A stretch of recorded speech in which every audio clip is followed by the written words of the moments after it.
E já estamos de volta, ao vivo e em cores, agradecendo, é claro, o seu carinho, a sua sintonia, a sua audiência. Esse é o seu programa Vida e Saúde. E hoje falando sobre os benefícios de uma medicina esportiva. Olha que maravilha, o esporte já tem o seu benefício pela lei natural. Agora, um esporte com a medicina, com acompanhamento, com orientação, fica melhor ainda. Por isso, nós estamos recebendo o Dr. Carlos Augusto de Matos, chefe do Departamento de Ortopedia do Hospital Madre Teodora de Campinas, que aceitou nosso convite, está aqui nos ensinando tudo como a gente precisa saber, aquelas orientações. Doutor, aliás, antes de mais nada, eu quero mandar um abraço. Tem uma galerinha nos acompanhando, gente, maravilhosa. A vovó Luzia Gurian, olha que lindo, a avó da Ana Beatriz, que está aqui também com a sua mãezinha, que maravilha. Que Deus abençoe, dona Luzia. E a Silvia, né? Quem é a Silvia, Marina, Juliana e a Bruna, doutor? É a minha mulherada, é minha esposa, minhas duas filhas e a amiguinha nossa, a Bruna. Que Deus abençoe essa família maravilhosa, acompanhando o paizão, todo orgulhoso aí, orgulhosa do paizão aqui no ar, né? Que Deus abençoe, viu? Parabéns, incentivem bastante, viu? São atletas já. Já são atletas já? São atletas. Que maravilha, né? Filho de peixe, né, gente? Ô, doutor, eu terminei o bloco passado perguntando assim sobre aquela pessoa que de repente assim já tem uma certa idade. E aí descobri, eu não vou fazer exercício porque eu tenho diabetes, eu não vou fazer porque eu tenho uma lesão no joelho, tenho problema no joelho, não posso caminhar direito, me dói tudo, enfim. É um motivo para ela sentar no sofá e trocar de canal e não assistir mais o programa? Não, esse é um conceito antigo que eu fui formado nesse conceito, na época que eu fiz residência em ortopedia. Ou a pessoa mandava não fazer nada, ou ia tudo para a piscina, hidroginástica, né? Tem lesão hidroginástica. Hoje é o contrário. Dificilmente uma pessoa está contraindicada para todos os esportes ou todas as atividades físicas. Por quê? Sempre você vai conseguir alguma atividade física que favoreça aquela doença, que ajude a recuperação. Então, hoje você tiver uma doença que não pode fazer atividade física, é raríssimo. Você tem que fazer uma atividade adaptada. E não é só hidroginástica, antigamente era tudo hidroginástica. Hidroginástica tem algumas indicações, mas, por exemplo, a pessoa não gosta de água, ela pode fazer em outro tipo de atividade. Uma pessoa, por exemplo, assim, que descobriu que tem assim, um bico de papagaio, o início de bico de papagaio, leve, assim, uma pequena, pode fazer exercício? Pode e deve. Várias patologias desse tipo, que são degenerativas, elas melhoram com fortalecimento, com alongamento, com fortalecimento muscular, com manutenção do tônus, da flexibilidade, a doença evolui mais lentamente, ela consegue ficar mais estável. Doutor, vamos lá para Santa Rosa do Sul, Santa Catarina, no Brasil, que começa a participar, nosso muito obrigado. É a nossa amiga Alzília Espíndola Pereira. Dona Alzília, um beijo para a senhora, muito obrigado por estar conosco aqui no Vida de Saúde. Ela diz assim, sou deficiente visual, a dona Alzília. Tem bexiga caída e tem o nervo ciático, doença do nervo ciático e transtorno bipolar. Ela pergunta, qual é o melhor exercício para eu fazer? A nossa amiga Alzília, doutor. Com essas, eu precisava saber alguns detalhes desse ciático, mas, por exemplo, uma atividade que seria benéfica para elas, por exemplo, seria o Pilates. Porque é uma atividade que você faz com vários aparelhos. Mesmo com a deficiência visual? Deficiência visual, porque é sempre com um instrutor, com vários aparelhos, com uma orientação bem de perto. Claro, precisaria de mais alguns detalhes para ver se é uma hérnia de disco, ou se é só um processo inflamatório. Mas, por exemplo, quando o senhor falou esse caso, eu pensei no Pilates, que é uma atividade bem O que é o Pilates, para quem está em casa, que já, de repente, nossa, estamos falando tanto desse Pilates, o que é? O Pilates é uma das atividades que a gente pode incluir tanto na reabilitação, como na manutenção do corpo, no fortalecimento. É uma técnica de exercícios que usa vários tipos de aparelhos, ou bolas, ou molas, que tem muita ênfase no alongamento e no fortalecimento muscular direcionado. Então, faz músculo por músculo, é bem bacana esse... Doutor, aqui é a nossa amiga Lúcia, né? Lúcia Tonani, de 55 anos, ela tem 55 anos. Aliás, eu até peço que você faça como a Lúcia, assim, fale o seu nome, a sua cidade, a sua idade de preferência também e o seu peso, a sua medida até porque quanto mais informações para um médico de esporte, ele vai ter uma orientação mais completa para fornecer, viu? Então, o nome, a idade, o peso, enfim, isso é importante. Olá, Frei, doutor, parabéns, esse tema é muito interessante. Gostaria de saber se é verdade que existem aparelhos que não causam impactos nas articulações, como, por exemplo, simuladores de caminhadas ou não esteiras, e se for verdade, podemos utilizá-los sem medo? Meu nome é Lúcia Tonani, tenho 55 anos e 54 quilos.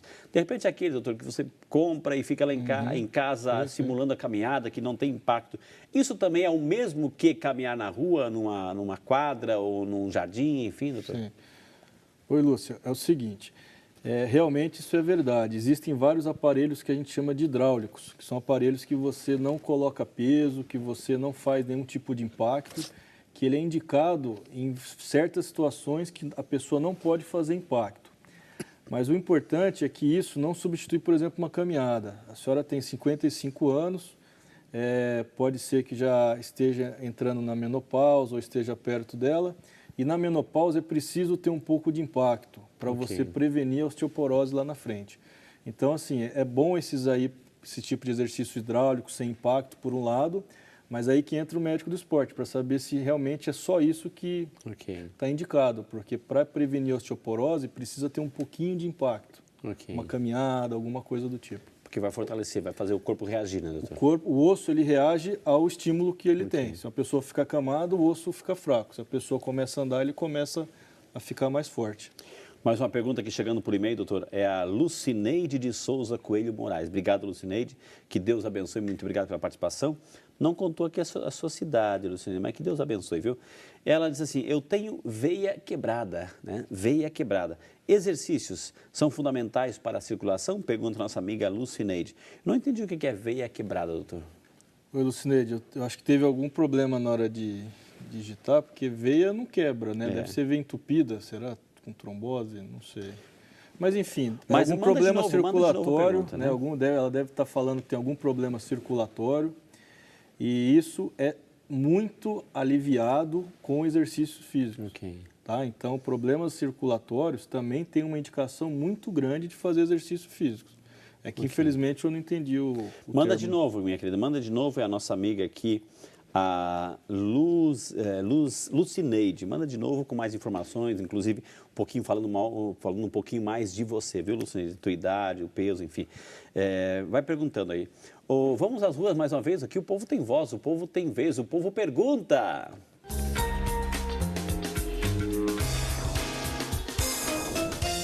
A Vanderleia também está com uma dúvida. Diz aí. Quando a medicina esportiva não é recomendada?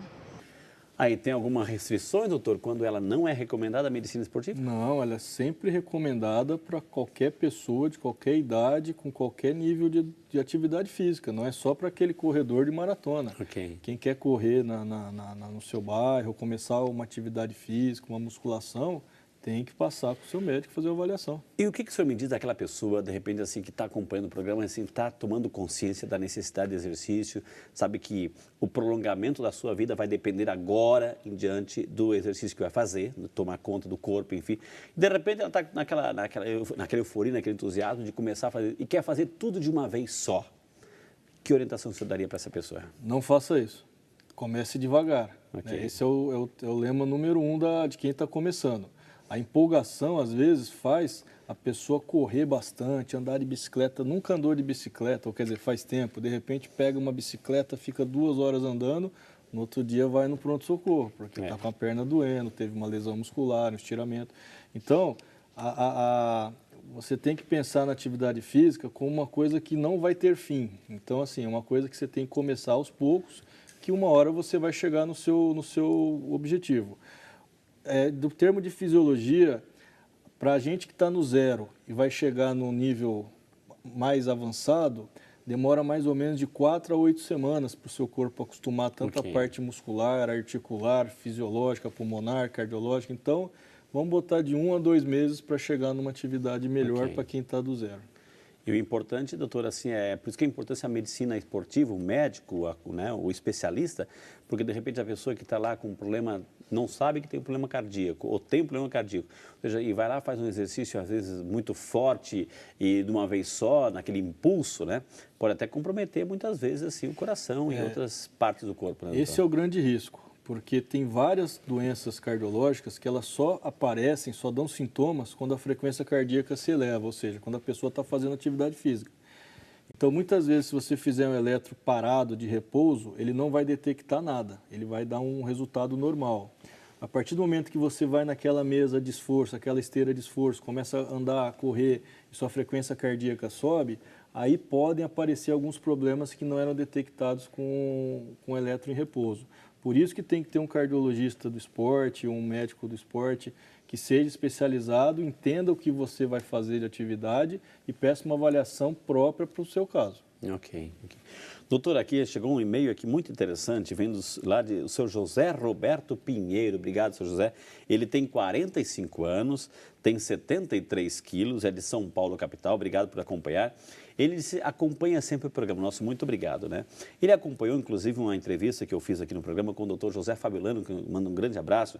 E aí, na época, o doutor José Fabilano falava sobre um método de PRP, plasma rico em plaquetas, e algum outro método tão pouco invasivo quanto o mesmo.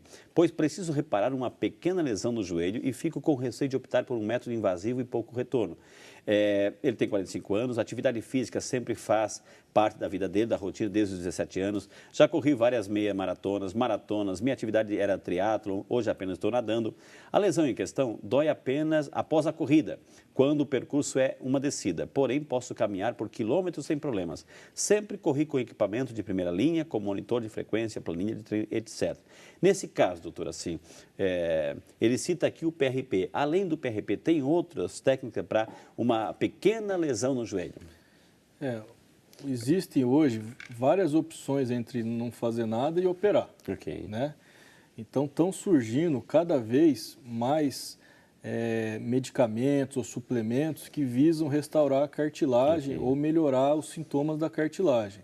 O PRP é uma mistura que você isola, na verdade não é uma mistura, você isola uma parte do seu sangue que é regenerativa e você injeta na articulação, mas ainda tem muitos estudos sobre isso para serem concluídos, não é a resposta ainda de tudo, tá? É uma opção, dependendo do caso. Você tem algumas condroprotetores que você pode injetar na cartilagem para melhorar esse atrito, né? Claro que depende do caso em questão, né? Mesmo com as informações, foi bem detalhado, mas eu precisaria de mais informações para saber se essas intervenções um pouco antes da cirurgia tem indicação nesse caso, né? Que maravilha, viu? Um grande abraço ao José Fabilana, também a equipe da Singular, enfim. Com essa informação aí, nosso amigo José Roberto, nós vamos chamar o nosso intervalo. Na sequência, claro, temos muita informações para você. Eu ainda não li o seu e-mail, por quê? Eu ainda não li a sua pergunta, por quê? Então, tem um intervalo agora para mandar para a gente. Vida e Saúde é seu, volta já, para você. Uma atividade física em excesso, uma maratona, às vezes o paciente não está apto para realizar uma atividade dessa, pode levar a danos sistêmicos como rim, coração. Então, cada vez mais, isso a gente ouve no noticiário, pacientes com problemas graves, até infarto, porque não fez uma preparação adequada, né, para essa atividade física.